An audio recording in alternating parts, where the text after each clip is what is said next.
시청자 여러분 안녕하십니까. 화끈한 시사토크의 티브로드 서울보도국 상임 기자 이재훈입니다. 서로 달군 뜨거운 주제들 그 중심에 선 이야기를 집요하고 날카롭게 파고들겠습니다. 오늘도 뜨거운 토크 공방 펼칠 두 분 나오 계십니다. 김남국 변호사 나오 계십니다. 안녕하십니까. 네, 안녕하세요.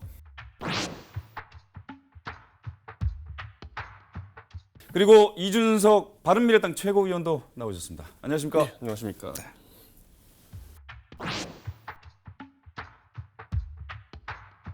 자, 오늘 화끈한 시사 토크에서 두 분과 이야기 나눠볼 주제는 요즘 가장 뜨거운 이슈 바로 민간 택지 분양가 상한제입니다. 정부가 지난해 9.13 부동산 대책 이후 11개월 만에 추가 대책을 내놓았는데요. 민간 택지에도 분양가 상한제를 도입하는 내용이 핵심 골자입니다.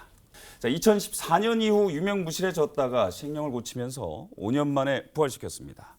10월 초 시행을 앞두고 집값 안정 등 친서민 정책이라는 긍정적인 평가도 있는 반면 공급 위축 등 부작용을 우려하는 목소리도 적지 않은데요. 앞으로 예상되는 효과, 방향에 대해 두 분과 뜨거운 토크 나눠보겠습니다. 화끈한 시사 토크 본격적으로 시작합니다.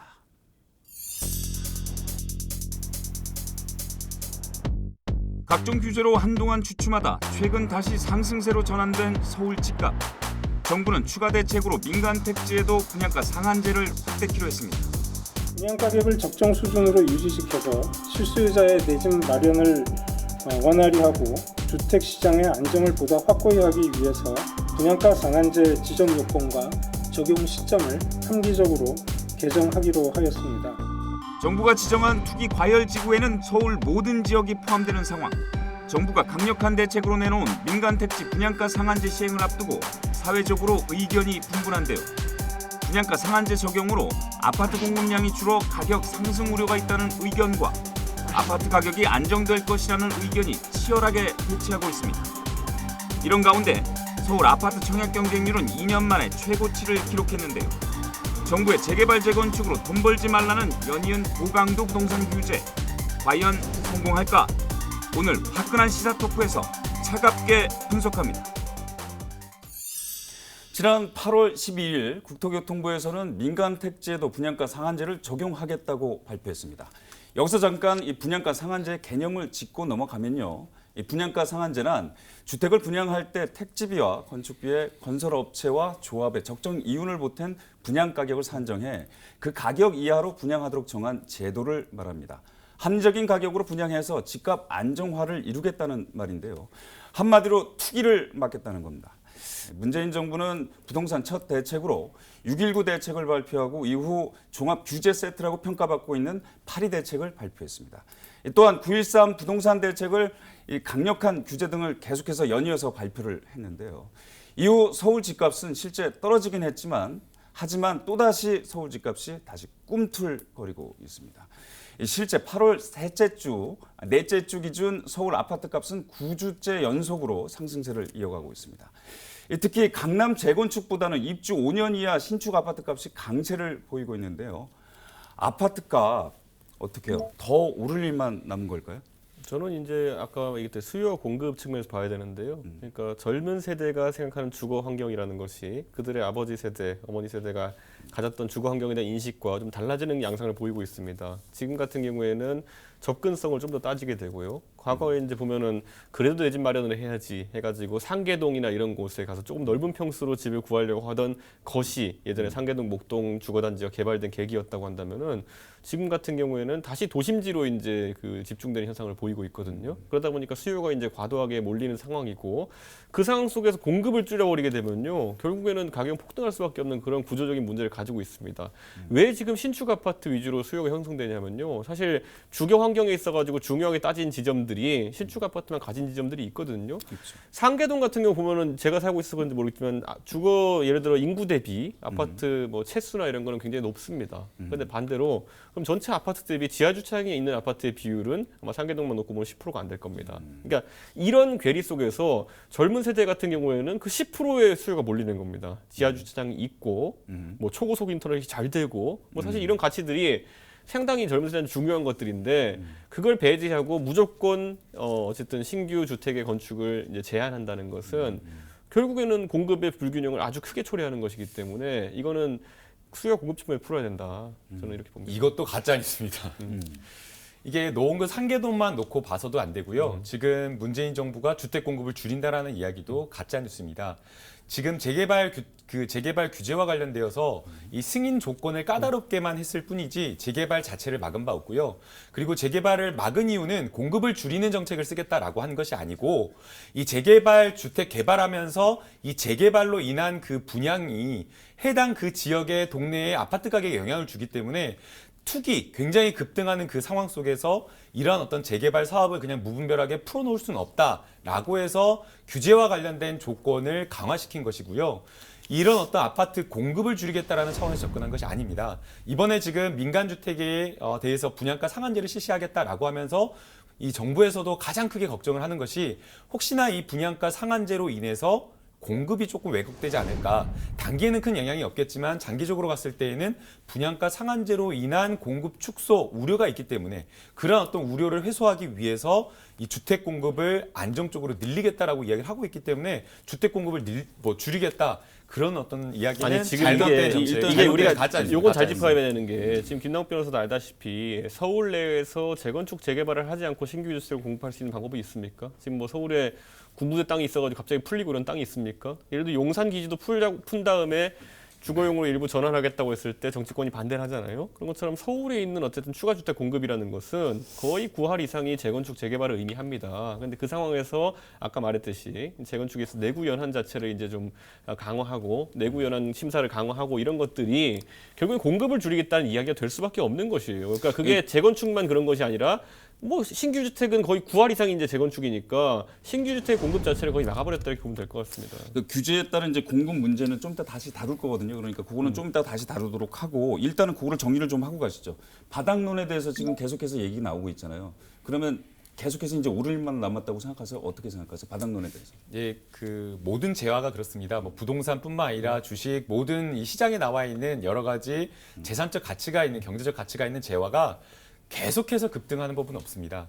가상화폐 열풍 불었을 때도 뭐 진짜 천정부지로 오를 것 같았지만 폭락을 했고요. 부동산도 사이클을 보게 되면 3년에서 4년 주기로 굉장히 폭등을 했지만 또 침체기가 찾아온 어떤 그런 측면이 있고요. 최근 부동산 급등이나 이런 것들을 보면 강남 중심으로 부동산이 급등을 했지만 서울 전 지역의 모든 아파트들이 급등을 했습니다. 또 신규 주택뿐만 아니라 역세권뿐만 아니라 오래된 주택, 역세권에서 한 15분, 20분 정도 걸어서 들어가야 되는 그런 주택들까지 상당히 올랐고요. 오른 가격을 보게 되면 뭐 퍼센테이지로 몇 프로 올랐다, 1% 올랐다, 0. 몇 프로 올랐다라고 이야기를 하지만 실제 거래된 국토교통부에서 공시하고 있는 그런 가격을 보면요. 역세권 기준으로 봤을 때 많게는 50%에서 30% 이상 오른 겁니다. 8억 원짜리가 뭐 30%, 40% 하면 느낌이 안 오지만 한 6, 7억짜리가 12억, 13억 된 겁니다. 거의 한 5, 6억씩 올랐는데 5, 6억 일반 사람들이 모으려고 하면요. 거의 뭐 한 15년, 20년 그냥 꼬박 안 쓰고 모아야 되는 돈이기 때문에 사실상 이거는 어마어마하게 폭등을 한 거라고 봐야 됩니다. 근데 제가 이제 지적하고 싶은 거는 결국에는 정부가 사실 이제 이번 정부가 혁명 정부라고 본인들 자칭하고 있는데 혁명 정부가 결국에는 가격 통제층을 수행할 수 있다고 판단하기 때문에 자꾸 이런 정책들을 하는 거거든요. 예를 들어 최저임금 같은 경우는 적극적인 가격 통제책이었죠. 그걸 가격을 인상시켜 버렸죠. 그다음에 지금 이제 주택가 같은 경우에는 가격을 완전히 억제하려고 하고 있잖아요. 근데 역사적으로 보통 혁명 정부라 칭하는 사람들이 이런 시도를 했다가 실패한 경우가 대다수입니다. 우리 가장 잘 알고 있는 일화로 프랑스 혁명 한 다음에 로베스피에르가 왜 이렇게 우유가 비싸지 해가지고 우유를 진짜 반값으로 만들자 해서 우유를 반값에 팔게 만들었더니만은 우유 그 낙농업 하시는 분들은 야 우리가 왜 이걸 우유를 만들고 있어야 되냐 이래가지고 우유를 아예 거의 그 공급을 안 하게 됐죠. 그래가지고 우유값은 또다시 천정부지로 뛰게 되고 우유를 못 마시게 되고 이런 일이 발생했던 것처럼 가격 통제책이란 거는 비정상적인 왜곡이나 뭐 사재기 뭐 이런 것이 있었을 때 정도에는 국제적으로 그걸 해소할 수 있는 효과가 있을지 모르겠으나 지금과 담합 같은 행위가 발견되었다는 이런 모르겠으나 지금 분양가 상한제 일부에 뭐 담합이 있었는지 모르겠지만은 제가 봤을 때는 그것보다 수요와 공급 측면에서 정부가 억제책을 썼기 때문에 당연히 수요가 공급을 초과해서 가격이 올라가는 상황이다 이렇게 봐야 되는 게 정상이죠. 수요 공급의 문제는 아닌 것 같아요. 이제 지금 이준석 최고가 지적해준 부분도 정부가 분명히 귀 기울여서 들여야 될 부분이 있는데 지금 이 주택 시장의 여러 가지 아파트 가격 폭등의 문제를 보면 본다면 수요 공급 문제는 아니라고 봅니다. 왜냐하면 신규 아파트는 계속해서 끊임없이 공급이 되고 있고 우리 인구 가구당 아파트 수나 이런 것들을 보게 되면 결코 이 부족한 상태가 아니거든요. 그런데 지금 이 문제를 보게 되면 수요 공급 문제가 아니라 신규 공급되는 물량을 다주택자들, 굉장히 돈이 많은 현금 부자들이 다 쓸어 담고 있다는 겁니다. 12년부터 16년까지 보급이 된 신규 아파트 중에서 거의 한 80%를 이미 아파트를 보유하고 있는 주택 소유자들이 전부 다 그 물량을 걷어간 겁니다. 분양받아 간 겁니다. 그렇기 때문에 이게 수요 공급의 문제는 아니라고 보이고요. 오히려 시장을 왜곡하고 있는 것은 투기 수요. 그러니까 굳이 아파트를 소유할 필요가 없는데도 불구하고 투자 목적으로 아파트를 구입을 하다 보니까 사실은 어떻게 보면 꼭 사야 될 실수요자에게 그 기회가 돌아가지 못한 측면이 있어서 이거는 수요와 공급의 문제라기보다는 오히려 공급을 실수요자에게 가게끔 하는 그런 어떤 규제책이 필요하다라고 저는 생각을 합니다. 오늘 뜨거운 감자인 민간 택지 분양가 상한제 이야기를 이제 본격적으로 좀 시작해 보도록 하겠습니다. 자, 2018년 6월부터 올해 6월까지 지난 1년간 서울 분양가 상한율은 21.02%로 기존 주택 가격 상승률 5.74%에 비해 약 3.7배 높았습니다. 치솟는 분양가가 일반 집값에도 불을 지피고 있다고 보고 있기 때문에 정부는 급기야 분양가 상한제 카드를 꺼내든 것인데요. 일단 그 내용 간단하게 살펴보도록 하겠습니다. 워낙에 이제 많이 나왔던 얘기이기 때문에 핵심 골자만 짚어보도록 하겠습니다. 원래 이제 분양가 상한제라는 게 원래 민간택지도 기존 법이 있는데 이번에 이제 시행령만 고쳐서 대상폭을 넓힌 거죠. 첫 번째로 이제 눈에 띄는 것이 투기 과열지구로 대상을 확대한 것인데 결국 이제 서울 전 지역이 이렇게 포함이 된 겁니다. 분양가 상한제 적용 대상으로. 주택 전매 제한 기간도 확대했습니다. 기존에 3년에서 5년 정도로 5년에서 10년 정도로 크게 확대를 했고요. 이게 논란거리인데 좀 이따가도 얘기를 할 텐데 관리처분 계획인가 조합도 이번에 포함이 되게 됐습니다. 자, 사실상 민간 택지에 대한 분양가 상한제가 부활이 된 것인데 정부가 노리고 있는 것은 무엇일까요? 이 국토교통부 산하의 연구원에서 발표한 연구 자료에 따르면 주택 가격이 안정화된 상태에서 신규 분양가는 거의 상승률이 3배 이상 되는 것이고 그러한 어떤 신규 분양가가 결국에는 기존의 주택의 가격에 영향을 미쳤다라는 그런 분석이 있었습니다. 실제 그런 부분이 있었기 때문에 해당 부분, 지금 정부로서는 쓸 수 있는 부동산과 관련된 규제책을 다 쓴 상황에서 부동산이 폭등하는 것을 그대로 지켜만 볼 수가 없었기 때문에 정말 극단적인 어떤 대책으로서 빠르게 이 분양가 상한제를 실시한 것으로 보입니다. 정부가 이렇게 정확하게 노리는 건 뭐라고 생각하십니까? 이번에 상한제. 저는 지금 당장 이제 아까 말했던 것처럼 집 가진 사람과 집을 가지지 않은 사람으로 굳이 둘로 나누자고 한다면요. 집을 가지지 않은 사람 입장에서는 굉장한 부담이 지금 늘고 있는 게 사실입니다. 그렇기 때문에 저는 역설적으로 지금 그 정부에서는 어느 정도는 갈라치기를 하고 있는 게 맞아요. 지금 보면은. 그러니까 저는 갈라치기가 하고 있다가 하면 아니 저는 아까 말했듯이 이제 결국에 세입자나 아니면 이제 집을 사려고 하는 사람들의 입장에 봤을 때는 어떻게든 내려가는 게 옳죠. 근데 지금 예를 들어 집을 보유한 사람들 같은 경우에는 어떤 상황에서 내려가는 건 나쁜 겁니다. 그렇죠. 본인에게 경제적으로. 그렇기 때문에 그 둘이 지금 입장이 다른 상황 속에서 결국은 적극적으로 개입해서 한쪽의 이익을 이제 대변하겠다라는 것인데 저는 여기서 굳이 이제 언급하자면요. 그 분양가 상한제라는 걸 통해 가지고 아까 말했지 선의는 제가 뭐 의심하지 않겠습니다. 거기 악의가 있을 거라 개입하지 않아요. 근데 그걸로 과연 주택가를 낮출 수 있느냐 효과에 대해서는 저희가 아주 뭐 그거는 저는 부정적으로 보는 것이 가격 통제책보다 더 중요한 것이 경제적인 수요와 공급인데 심하게 왜곡시킬 것이다. 저는 이렇게 보는 것이고 저는 굳이 정부가 만약에 정책적으로 주택가 주거비용 부담을 줄이는 정책을 하고 싶다라고 한다면요.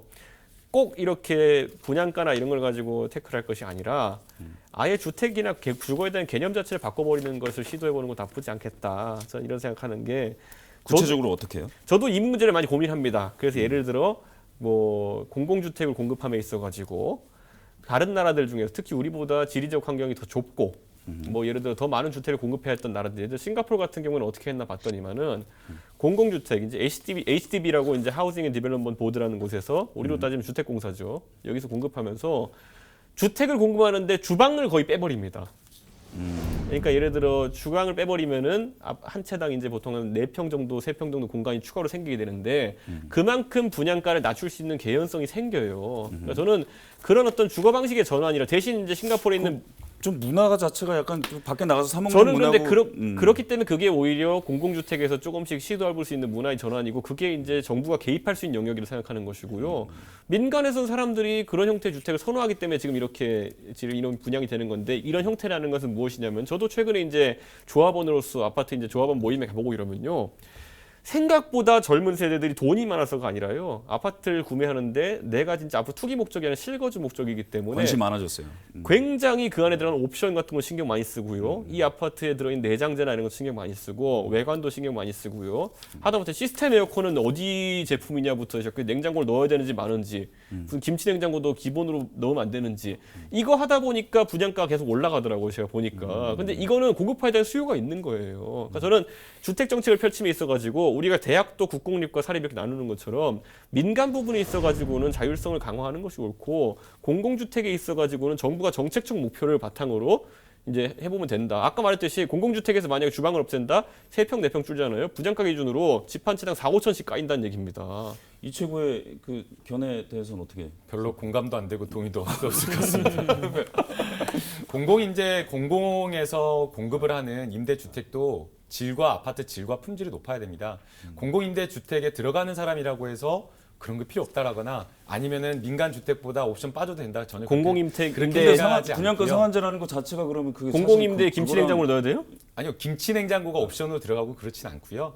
그런 것을 이야기하는 것이 아니라 아파트에 기본적으로 갖춰야 될 품질이라든가 기본적으로 갖춰야 될 시설을 이야기를 하는 제가 겁니다. 언제 그런 거 빼자 그랬습니까? 그래서 이제 김치 그런 냉장고에 부분까지 이런 거.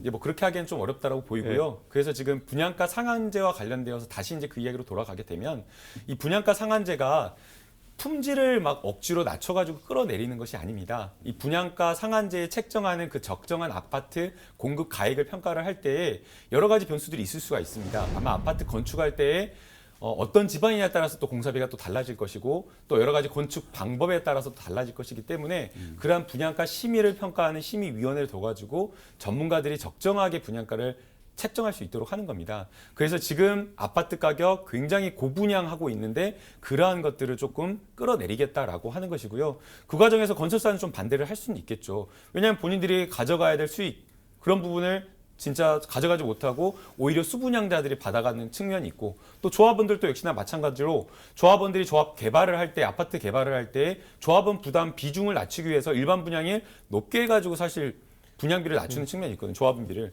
그래서 이제 그런 점에서 반발이 있을 수는 있지만 이것은 숫자적으로 봤을 때에도 훨씬 더 다수에게 많은 공적 이익이 돌아가기 때문에 일정 부분 이건 감수할 필요가 있습니다. 근데 저는 여기서 한 가지 여쭙고 싶은 게 아까 말했듯이 서울의 대부분의 신규 공급 물량은 지금 재건축 조합에 의한 조합원 물량일 텐데 저는 여기서 반문하고 싶은 게 분양가라는 것은 뭐 건축회사의 그 건설사 이익률과도 관계된 부분이겠죠. 마진을 얼마 붙이냐의 문제이기도 하겠지만은 그것까지도 심지어 경쟁을 통해 가지고 건설사들 간의 경쟁을 통해 가지고 조합이 고르는 겁니다. 네, 조합이 고르는 예를 거죠. 들어 어떤 건설사가 딴 건설사는 예를 들어 마진을 10% 붙였는데 우리는 20% 마진을 붙이겠다면은 거기 절대 선정 안 돼요. 거기는. 그러니까 분양가 상한제로 인해 가지고 무엇을 컨트롤하겠다는 것인지 거품을 컨트롤해야 분양가 상한제 효과가 있는 건데 거품이 아니라 예를 들어 일물 일가 정책으로 해가지고 예를 들어 아파트 건축비는 무조건 평당 350 이상이면 안 돼라고 한다면은 그거는 그 이상의 고급화된 아파트는 분양하지 말라는 거거든요. 그냥 선택의 제한이거든요. 그러니까 저는 무엇을 추구하는지 모르겠는 게 거품을 빼겠다는 취지라면은 이미 경쟁 입찰이에요. 네. 거품을 빼겠다라는 그런 입장이고요. 네. 지금 경쟁 입찰이라고 이야기를 네. 하는데 그게 그렇게 구조가 돌아가지 않고 있는 겁니다. 2018년 6월부터 올해까지 1년간 지난 1년간 분양가 상승률이 21%나 되었습니다. 약 21%였는데요. 그 당시 기존 주택 가격 상승률에 비해서 분양가 상승률이 무려 3.7배나 되었다고 합니다. 그러니까 아파트 가격보다 분양가가 올라가는 게 훨씬 더 높았다라는 것이고요. 또 심지어는 지금 현재 아파트 가격은 동결된 그냥 호가도 동결되어 있는 그런 상태에서 아니면 살짝 지역별로는 떨어지는 그런 상황에서도 신규 분양가 아파트는 아파트 가격이 더 올라갔다는 겁니다. 그러면은 기존에 그 동네에 있는 아파트가 한 10억 정도 된 아파트인데 신규 주택이 12억, 13억이다. 그러면은 기존에 지어져 있던 그 지역에 한 1년에서 한 3, 4년, 5년 되는 그런 주택 가격들도 그 지역에 지어지는 분양가의 신규 주택 가격에 비슷하게 따라가기 때문에 이러한 어떤 분양가의 문제 때문에 그 부분을 좀 거품을 걷어내겠다는 거죠. 그러니까 제가 지적하고 싶은 거는 결국에는 아까 말했듯이 일반 분양가라는 것을 뭐 주요 요소만 따져보면은 땅값이 있겠죠. 대지 지분에 대한 땅값이 있겠죠. 그다음에 건축비가 있겠죠. 그다음에 마지막에 건설사 이윤이 조금 있을 텐데 이 셋 중에서 뭘 줄일 수 있다고 주장하는 건지 모르겠는 게 땅값이라는 거는 결국에는 시장 가격에 따라 형성되는 것이고, 근데 건축비라는 것은 실제 들어간 자재를 보고 조합에서 감시하고 있는 것이고, 건설사의 이윤이라는 거는 경쟁 입찰을 통해 가지고 억제되고 있는 것인데 뭘 조정하겠다는 겁니까 지금? 그 지금 다 억제되고 있다, 조정되고 있다라고 하는데 논리적으로 두 가지가 잘못됐어요. 지금 이준석 최고가 이야기를 하는 것은 조합원 재건축 아파트만 지금 놓고 이야기를 하고 있는 건데 지금 정부가 보고 있는 정책은 민간 택지와 관련된 모든 전체 아파트를 이야기를 하고 있는 거예요. 그래서 아니, 서울에서 지금 그 조합원은 우리는 제일 싼 거 고르려고 한다. 그건 논리가 맞지 않고요. 아니, 서울에서 그다음 두 번째 네. 지금 건설 회사가 이윤을 뭐 이렇게 많이 남기기 위해서 고분양에 무조건 하지 않는다, 뭐 경쟁한다라고 이야기를 하고 있는데 시장이 지금 그렇게 돌아오고 있지 않다라는 걸 통계적으로 확인해 준다니까요. 많은 국민들은, 많은 사람들은 내가 조금 더 좋은 아파트, 브랜드 있는 아파트에 살고 싶어 해서 분양가가 계속 천정부지로 올라갔다라는 거예요. 그 분양가 올라가는 것이 시장의 재화 가치와 비슷하게 올라간다라고 하면 이해가 돼요. 그런데 지금 그 시장에 기존에 1, 2년, 3년 된 신규 주택 가격이 그대로 멈춰 있는데도 그 신규 주택 가격보다 땅값도 그대로 돼 있는데 그 주택보다 주택 가격이 2, 3억씩, 30%씩 오른 분양가로 분양이 되고 있기 때문에 그걸 잡겠다라는 거예요. 그러면 지금 이준석 최고위원 말대로 경제적 논리에 따른다고 하면 그 분양가는 맞지가 않잖아요. 근데 시장이 그렇게 지금 돌아가지 않고 있기 경제적 때문에 논리에 부합하는 게 이거를 지금 잡겠다라고 이야기를 하는 경제적 거예요. 논리에 부합하는 게 옆에 있는 몇 년의 아파트랑 저희가 살려고 하는 신규 아파트는 안에 들어있는 것들이 많이 달라요. 그러니까 그 다름에 의해서 결정되는 것이지, 당연히 새 차는 보면요, 요즘 보면 자율주행 비슷하게도 가요. 그러니까 그거에 대한 가치가 새 차가 중고차보다 높은 것이지, 저는 거기에 대해 가지고 아니 상계동에 같은 30평 아파트면 동일한 가격이어야 된다? 일물일가입니까 이게 지금? 아니 지금 제가 말하는 건 1년에서 3년 차 아파트 가격이면 대개 신규 주택하고 비슷한 가격이 형성이 돼요. 근데 그 가격보다 20, 30% 높게 나오고 있다라니까요. 그래서 지금 문제라는 거예요. 지금 가격 통제 관련돼서 이제 잘잘못을 따지고만 있는 것만 가지고도 지금 시간이 훌쩍 가고 있는데요. 지금 본론으로 이것만 짚고 좀 넘어가도록 하겠습니다. 민간 분양가 상한제에 대해서 얘기를 했으니까 실제로 이게 그러면 실제로 이게 영향을 줄까요? 그러니까 안정화시킬까요? 요거를 집어넣으면 안정화가 아니라요. 어떻게 되냐면은 사업을 포기할 수밖에 없는 상황이 생기죠. 조합들은 예, 아까 말했듯이 우유를 반값으로 해라 그러면은 진짜 우유가 반값이 되는 게 아니라 우유 농사를 포기하는 사람들이 생기는 거죠. 그럼 결국에 이제 공급이 안 될 수밖에 없다 그 말씀. 공급이 안 될 수밖에 없고 그 어쨌든 재건축을 하려 그러면은 그 조합의 이익도 어느 정도 돼야 되는 것이고 조합원들의 이익도 보장돼야 되는 것이고 건설사의 어쨌든 이익도 보장돼야 되는 것인데 이게 동시에 보장되기 어려운 상황이 되면은 사업이 추진될 수가 없죠. 조합원들이 자기들이 뭐 시멘트 나를 것도 아니고. 그런 이야기를 되게 많이 해요. 그런데 일단은 건설사라고 하는 데가 이윤을 추구하는 곳이기 때문에 어떻게라도 본인들의 사업을, 주택 사업을 통해 가지고 이윤을 추구하려고 하는 것이고 100을 먹을 거 70을 먹는다라고 해서 사업을 안 할 거예요? 과연? 합니다. 통계적으로도 저희가 확인을 할 수가 있고요. 분양가 상한제가 실시가 된 게 2007년도 9월인데요. 2007년도 9월인 2006년도 물량 통계를 보게 되면요. 전체 30만 4천 호가 공급이 되었습니다. 그중에 이제 이준석 최고가 제일 좋아하는 재개발. 이 정비 사업 물량은 15만 4천 호가 되었는데요. 분양가 상한제를 분양가 상한제가 실시되고 계속됐던 그 2012년, 13년, 14년도에도 이 정비 사업에 15만, 27만, 20만 그대로 계속 물량이 유지가 되었고 오히려 13년, 14년도엔 증가했습니다. 그렇기 때문에 분양가 상한제를 한다라고 해서 물량이 줄어든다라고 이야기하는 것은 통계적으로 봤을 때도 맞지가 않고요. 그럼에도 불구하고 또 실제로 공급이 축소가 될 우려가 있기 때문에 정부에서는 수도권에 3만 호 공급을 하겠다라고 이야기를 하고 있고 서울에 4만 호 공급되고 있다라고 합니다. 서울 아파트 가격, 매매 가격 변동 추이를 보면요. 그러니까 규제를 했을 때는 확실히 떨어지고 규제를 안 했을 때는 확실히 매매 가격이 굉장히 올라갔었습니다. 이게 이제 정부에서 이 명분상으로 지금 얘기를 하고 있는 건데 이제 분양가 상한제 관련해서. 근데 이때는 사실상 반대 측면에서는 금융위기 때문에 떨어진 거라고 얘기를 하고 있는데 정부에서는 사실 또 이게 분양가 상한제 때문에 그 덕 때문에 떨어진 것이다 이렇게 얘기를 하거든요. 이 논란에 대해서는 어떻게 생각하십니까? 뭐 여러 가지가 복합적으로 작용을 했다라고 생각이 됩니다. 지금 2007년도에 여러 가지 부동산 정책이 시행이 되었고요. 대출부터 그 다음에 분양가 상한제, 용적률 뭐 등등 재건축과 관련된 사업 다 이제 부동산 종합 대책이 거의 쏟아져 나왔습니다. 그런데 2007년도에 그런 어떤 부동산과 관련된 규제책이 전부 다 완성되었는데 하필 이제 그 시기에 비슷하게 이 경제 위기가 불어닥쳤죠. 그래서 그러한 것에 더해져서 아파트 가격이 폭락을 했던 것이고요.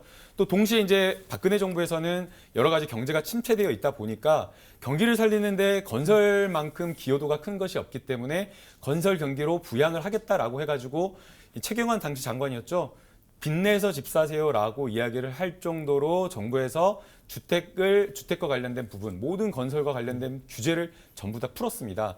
공급과 관련된 이 시공, 건축과 관련된 규제도 풀었고요. 동시에 살 수 있는 수요자의 중심에 있는 여러 가지 규제도 다 풀어가지고 다주택자도 마음대로 여러 채 수십 채의 아파트를 살 수 있는 그런 어떤 환경을 만들어 놨기 때문에 그런 부분의 영향이 상당 부분 있었던 것으로 보입니다. 그럼 지금 젊은 사람 입장에서 예를 들어 이제 사회초년생이 이제 취직해가 집을 살려고 한다 할 때 대출을 자유롭게 해주고 집을 살 수 있게 하는 것이 올바른 정책일까 아니면 대출을 묶어두고 집을 살 수 없게 하는 것이 올바른 정책일까요? 지금 정책도 이준석 최고가 이야기하는 대로 실수요자는 대출을 충분하게 할 수 있도록 하고 있습니다. 얼마까지 되죠?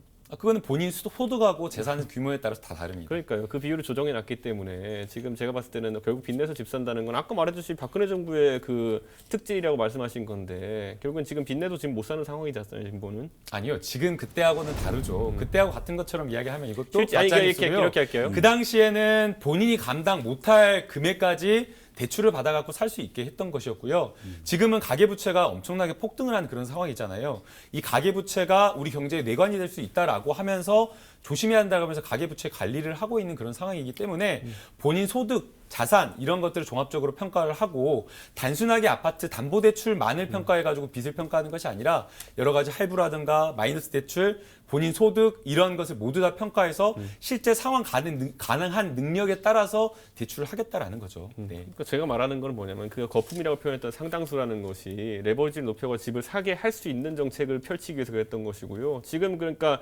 대출을 어렵게 만들어놨기 때문에 집값이 하락하면은 제 생각에 문재인 정부의 방식도 옳다고 할 수 있겠죠. 근데 그렇다면은 집값이 하락하지 않으면은 거의 영영 집 못 사는 정책이 될 수 있다는 겁니다. 대출을 묶어놓으면은. 물론 이제 그런 실수요자 중심의 여러 가지 구매력을 높일 수 있는 방안은 정부 대책으로 가야 된다고 보고요. 이게 왜냐면 그러나 실수요자의 이제 지금 그렇게 하고 있는데 안 하고 있는 것처럼 이야기해갖고 분양가 상한제를 폐지해야 된다라는 그런 논리적 기결은 성립하지 않는다는 아니, 실수요자라는 것의 범위를 축소시켰죠. 예전에 실수요자라고 하면 일정 정도의 소득을 갖고 있고 나머지 대출로 메꿀 수 있는 사람들이 실수요자라고 했다면은 지금은 대출이 차지하는 비중이 적어졌으니까 지금까지 모아놓은 것보다 훨씬 많이 모아야 되는 상황이 온 거니까 그게 지금 분양가 상한제 폐지하고 찬성하고 무슨 수요의 공급을 놓고 이야기하고 있는 건데 저는 지금 집값이 아니요 저는 지금 집값이 오르는 상황에 대해 가지고 그거를 제어해가 집값을 낮추면은 어쨌든 실수요자한테 득이 된다고 하는 것인데 과연 낮출 수 있겠냐에 대해서 지금 물어보는 거예요. 낮추려고 지금 하는 거잖아요. 그러면은 지금 이준석 최고위원은 2년 정도 실수요자한테 분양가가 높은 게 실수요자한테 좋은가요? 아니면 분양가 낮은 게 실수요자한테 좋은가요? 대출을 할 수 있는 상황에서는 꼭 높은 것이 아주 나쁘진 않다고 봅니다. 그러면 분양가 상한제를 낮추고 분양가를 낮추고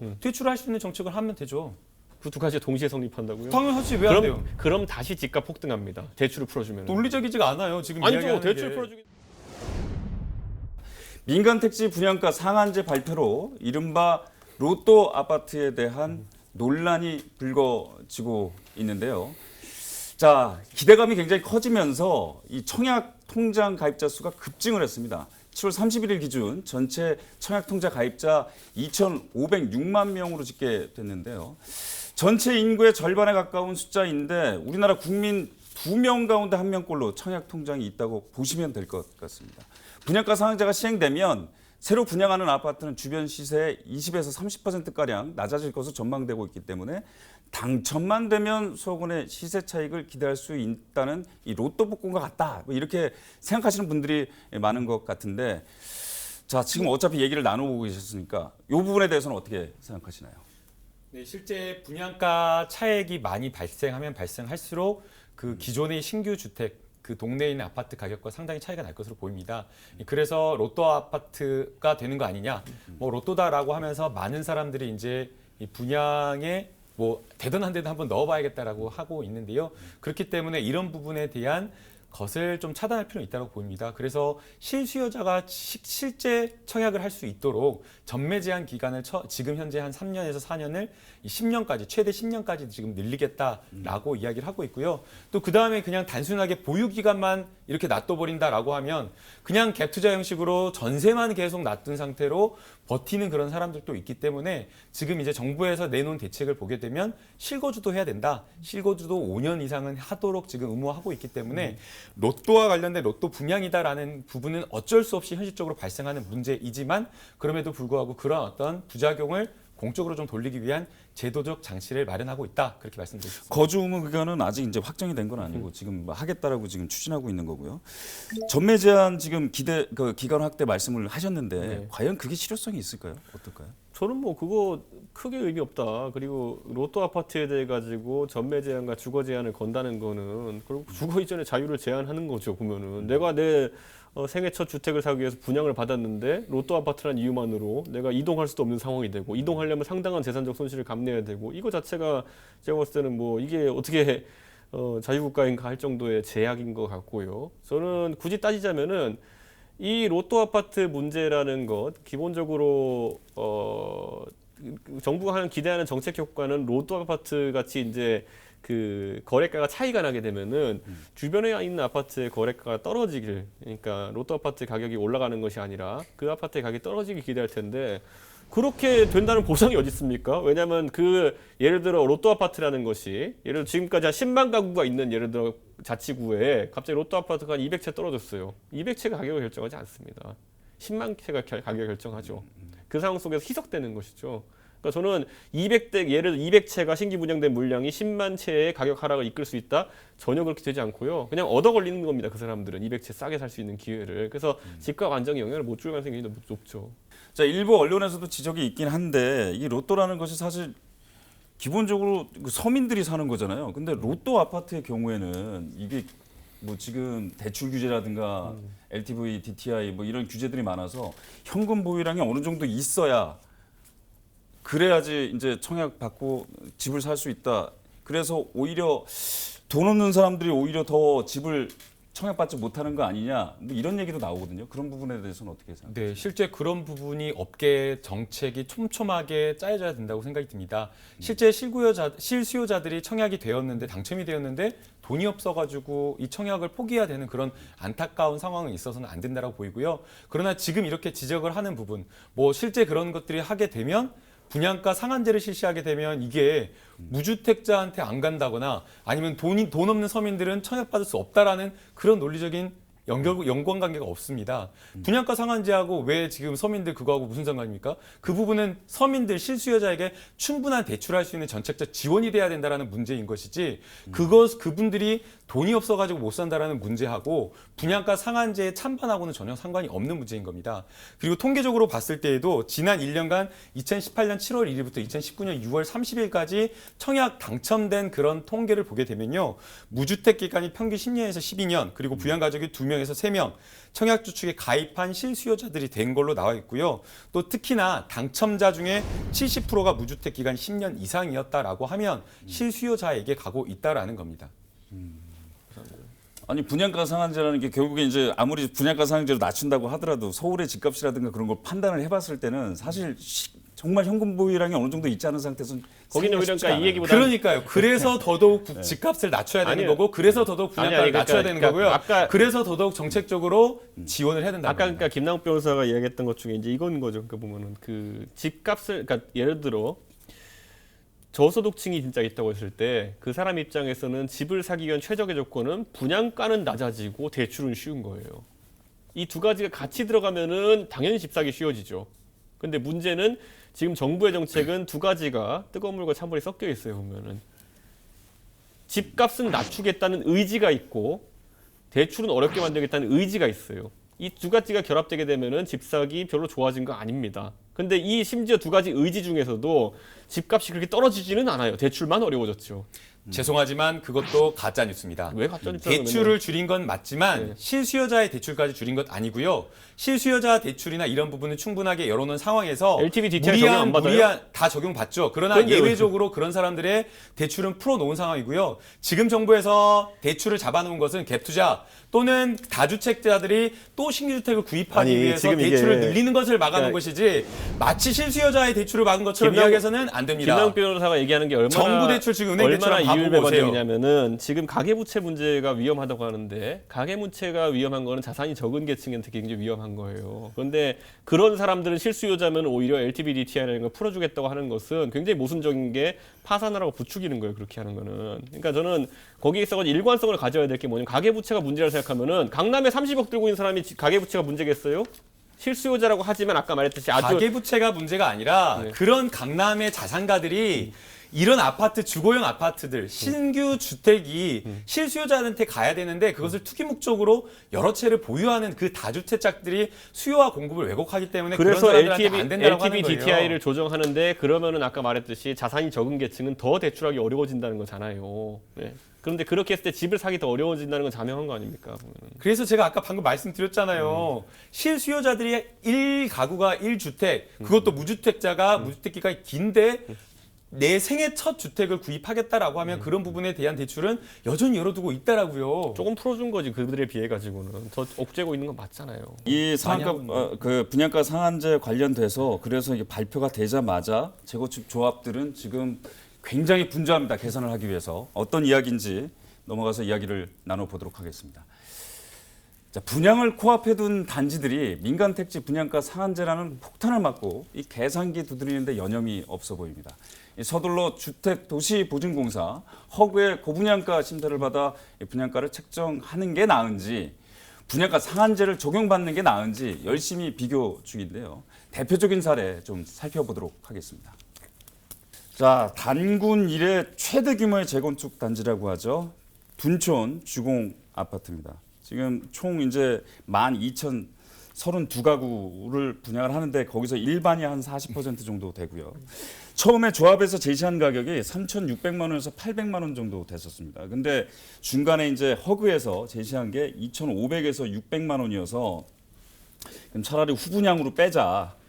그런데 여기도 이제 관리 처분 계획 인가를 이미 받은 곳이기 때문에 상한제를 적용을 받으면서 어떻게 해야 될지 지금 계속해서 지금 그 고민을 하고 있는 상황이거든요. 상한제를 적용받게 되면은 2,200만 원이기 때문에 차라리 허그에서 제시한 가격을 받는 것이 더 유리한 것 아니냐 이렇게 지금 계산을 하고 있는 거고요. 다음 넘어가 보시죠. 여기는 을지로입니다. 을지로 3구역인데요. 지금 그쪽에 이제 한참 지금 텃밭 공사하고 있고 지금 위로 올라가고 있는 공사를 지금 진행 중인데 자, 여기에는 처음에 이제 조합 제시 가격이 3,200만 원이었습니다. 허그에서 제시했던 가격이 2,700만 원이었어요. 그래서 후분양을 고려했는데 여기는 지금 계산을 해보니까 그 상한제 적용을 받는 게 오히려 더 유리할 수도 있겠다라고 지금 판단해서 계속해서 계산 중이라고 합니다. 시장에 이렇게 혼란을 주는 게 좋은 걸까요? 어떻습니까? 저는 가격 통제책이 갖고 있는 일반적인 문제다. 시장의 공급 시점을 지금 왜곡시키고 있는 것이고 공급 방식 자체를 왜곡시킨다는 것이 지금 명징해지고 있지 않습니까? 저는 이 안에서 그리고 어떤 주택 사업이나 이런 것들 같은 경우 할 때는 워낙 액수가 크기 때문에 예측 가능성이 무엇보다 되게 중요합니다. 그에 따른 비용 부담이 굉장히 차이가 나기 때문에. 근데 그 모든 것을 흔들면서 앞으로 주택의 만약 공급을 활성화시킬 수 있다? 저는 어불성설이라 봅니다. 그렇기 때문에 이거는 제 생각에는 뭐 이제 몇 군데 이제 여러 가지 선택을 이제 조합별로 이제 단지별로 할 텐데 제가 봤을 때는 조합원들 입장에서는 이런 표현 적절할지 모르겠지만은 뭐 차악과 최악 중에 고르라 뭐 이런 선택을 좀 강요하는 것이기 때문에 이게 시장에 좀 효과라는 거는 뭐 부정적일 수밖에 없죠. 이 시장의 정부가 가격을 제한해가지고 직접적으로 통제하는 정책 저도 적절하지 않다라고 생각합니다. 시장이 제대로 작동을 하고 있다라고 하면 시간이 조금 걸릴지라도 이 가격은 안정화될 것으로 보이거든요. 그러나 이 지금 가지고 있는 이 주택이라는 재화의 특성을 저희가 좀 다시 한번 생각을 해야 된다고 봅니다. 그냥 일반적으로 그냥 우리가 사용하는 해도 되고 안 해도 되는 그런 어떤 재화였다라고 한다면 이렇게 뭔가 이렇게 정부가 적극적인 규제책을 쓰는 것이 적절하지 않을 수 있습니다. 그러나 지금 이 주거라고 하는 것, 아파트, 부동산이라고 하는 것은 우리가 생활하는 데에 정말 필수적인 그러한 것이고 평생을 우리가 한번 구입하는 그런 어떤 재화인데 이것이 가격이 마음대로 계속 폭등한다라고 하면 이게 단순하게 주거에만 영향을 미치는 것이 아니라 우리 삶의 생활 모든 부분에 영향을 미칩니다. 당장의 집 가격이 높으면요. 어떻게 되겠습니까? 대출금 갚으려고 지출과 소비가 줄어들 수밖에 없고요. 그건 당장의 경제에 영향을 미칠 수밖에 없습니다. 젊은 청년들은 높은 집값 때문에 결혼할 수 없다라고 이야기를 하고 있고요. 결혼한 신혼부부도 주택 가격 때문에 애를 키우기가 어렵다라고 호소를 하고 있습니다. 그래서 당장의 건설사들이 봤을 때는 우리 포기하기 어렵다. 재개발 조합원들 입장도 이해됩니다. 좀 더 많은 수익을 내고 싶고 많은 높은 가격으로 책정이 돼갖고 우리 아파트 단지가 굉장히 높은 비싼 아파트가 되고자 하는 거 충분히 그 인간 욕구이기 때문에 가능하지만 조금 우리 공공의 이익을 위해서 우리 사회가 좀 더 바람직한 방향으로 나가기 위해서 내가 가져야 될 이익을 조금 내려놓기를 바랍니다. 제가 이제 아까 전에 말씀드렸듯이 이제 재건축 조합 같은 경우는 뭐 여기저기서 이제 불만이 좀 폭주를 하고 있는데 그와 관련돼서 얘기를 좀 이어가도록 하겠습니다. 이 분양가는 앞서 말씀드렸지만 크게 기본형 건축비와 택지비 그리고 적정 이윤으로 결정이 됩니다. 건축비는 국토부에서 매년 2번씩 공시를 하기 때문에 거의 정해진 것이고 택지비가 비중이 크기 때문에 분양가 선정에 있어서 결정적이었는데 정부가 민간 택지 산정 기준을 저번에 저희가 3회 때도 했었는데 표준지 공지시가만 인정하겠다고 밝혔습니다. 상한제 효과를 극대화하겠다는 것인데 조합들의 반발이 사실 뭐 거셀 수밖에 없을 것 같아요. 조합원이시니까 대답하시죠. 저희는 이미 뭐 다 단계가 넘어갔기 때문에 크게 문제는 없는 상황이지만은 저는 똑같은 얘기입니다. 보면은 그 어쨌든 물건의 가치를 매길 때 실거래가 기준으로 매겨야지만이 아까 말했듯이 10,000원 주고 10,000원어치 사 먹는다는 느낌이 드는 것처럼 지금 분한 이 부분에 있어가지고 가격을 낮춘다 했을 때 과연 거기에서 제일 박탈감을 느끼고 자기의 실물 자산에 대한 가치를 낮게 평가받는 것이니까 그리고 또 자신이 취할 수 있는 이윤이라고 표현할 수 있겠지만 반대로 평가를 가치를 저평가받는 것이기 때문에 저는 이거는 글쎄요 기본적으로 지속 가능한 체제인가에 대한 의심이 듭니다 저는. 그래서 저번에 이제 공시지가를 서울의 공시지가를 좀 현실화시킨 것도 사실 이런 것 때문에 한 것 같기는 해요. 네, 이미 지금 뭐 토지라든가 주택 가격의 현실화를 지금 추구하고 있는 그런 상황이고요. 그래서 뭐 지역별로 조금씩 편차가 있을 수는 있지만 실거래가의 거의 한 70%에서 80%까지 지금 맞춰지고 있는 그런 상황입니다. 아파트 특히나 이제 지금 문제가 되는 것은 공시지가나 여러 가지 주택 가격의 편차였던 것이고 토지와 관련된 부분에 있어서는 해당 토지가 가진 그런 특성이나 이런 것들을 충분히 반영해서 공시지가와 관련되어서 사실상 경제적 불이익이 없도록 만들고 있는데 그럼에도 불구하고 지금 이제 재개발 조합에서 항의하는 것은 지금 얼마나 많이 올랐는데 이거 왜 제대로 반영 안 해주냐라는 것 같습니다. 그러나 지금 재개발 조합이 누리는 여러 가지 주택가격 그 재개발 아파트의 상승은 재개발에 대한 기대이익이 반영된 것이고 그게 본인의 어떤 아무런 노력 없이 그냥 시장 상황에 따라서 급등한 것이다라고 한다면 우리가 그런 것을 제대로 반영해 줄 필요는 없다고 생각이 들고요. 오히려 그런 어떤 조합원의 개발 이익보다 주거 안정이라고 하는 주택가격 안정이라고 하는 공공의 이익이 훨씬 더 중요한 것이기 때문에 어느 정도 적정가액을 보장했다라고 한다면 그런 어떤 완전하게 많은 큰 수익을 누릴 것까지 우리가 정책적으로 보장을 해줘야 되는 건 아니라고 봅니다. 문재인 정부 출범 이후 부동산 대책은 한결같은 메시지를 담고 있습니다. 재개발, 재건축으로 돈 벌지 말라입니다. 김현미 국토교통부 장관도 이런 말을 남겼습니다. 집은 사는 것이 아니고 사는 곳이다. 흔들림 없이 주택시장 안정을 이어가겠다고 했습니다. 문재인 정부는 파리 부동산 대책을 시작으로 이번처럼 강력한 대책을 이어오고 있습니다. 이 문제는 정권이 바뀔 때마다 부동산 정책과 또 메시지가 확연하게 바뀐다는 겁니다. 이 집을 사기 위해서는 여러분도 잘 아시겠지만 일반 서민들은 부당한 노력과 또 많은 시간을 투자해야 합니다. 돈도 모아야 하고 또 계획도 수립해야 하기 때문입니다.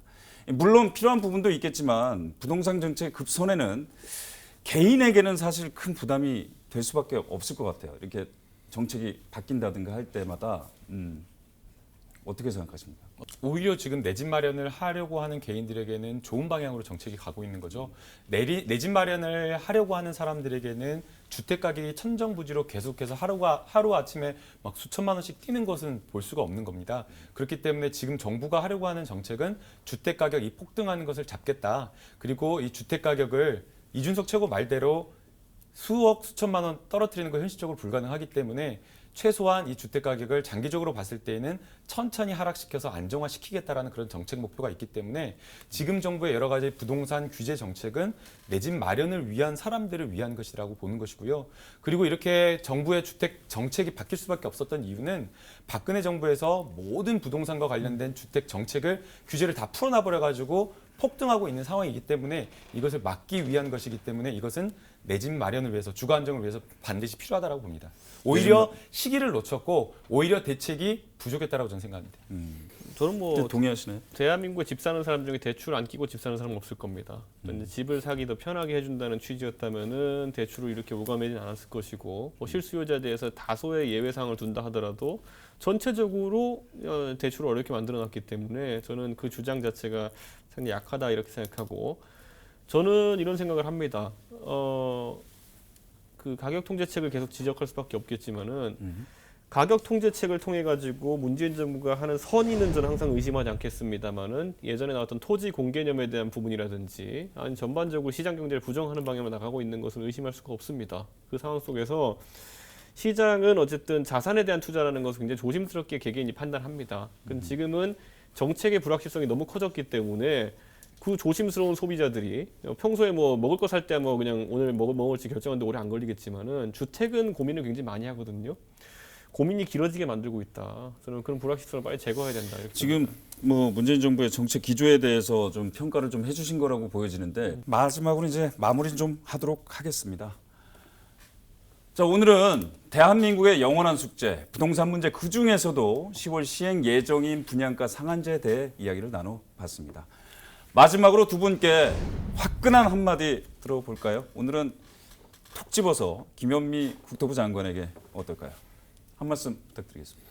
네, 김현미 국토교통부 장관 굉장히 잘하고 있다고 생각이 됩니다. 이 본인의 지역구에서 표심을 잃는데도 불구하고 2기, 3기 신도시 용기 있게 발표하신 거 정말 잘했다고 생각이 들고요. 앞으로 조금 더 강력한 부동산, 주거 안정을 위한 규제 정책 펼쳐나갔으면 좋겠습니다. 네, 한 말씀 부탁드립니다. 아까 언급했듯이 프랑스 혁명정부가 초기에 망했던 이유는 뭐냐면은 본인들이 혁명정부라는 독선과 오만에 빠져가지고 경제를 좌지우지할 수 있다는 가격 통제책을 내세우면서 우유 때문에 망했어요. 근데 저는 우유보다 훨씬 우리 삶에 중요할 수도 있는 그런 재화인 주택을 다룬 데 있어가지고는 독선과 오만을 버렸으면 좋겠습니다. 두 분 말씀 고맙습니다. 내 집 마련은 서민들의 가장 큰 꿈입니다. 그 꿈을 실현하기 위해 평생 일하면서 또 열심히 노력합니다. 목돈이 들어가는 만큼 가장 큰 자산이기도 하죠. 그렇기에 집을 통한 자산 증식과 또 그 욕구를 부정만 할 수는 없습니다. 꼭 필요하기 때문에 시작된 핀셋 규제라면 지역마다 다른 상황인 부동산 특성상 지역을 아주 깊숙이 들여다보는 현미경 배려도 필요해 보입니다. 오늘 화끈한 시사 토크 열심히 달려왔습니다. 두 분과는 다음 시간에 더욱 치열한 주제로 만나겠습니다. 지금까지 티브로드 화끈한 시사 토크의 이정원이었습니다. 시청해 주신 여러분 고맙습니다. 오늘 1시간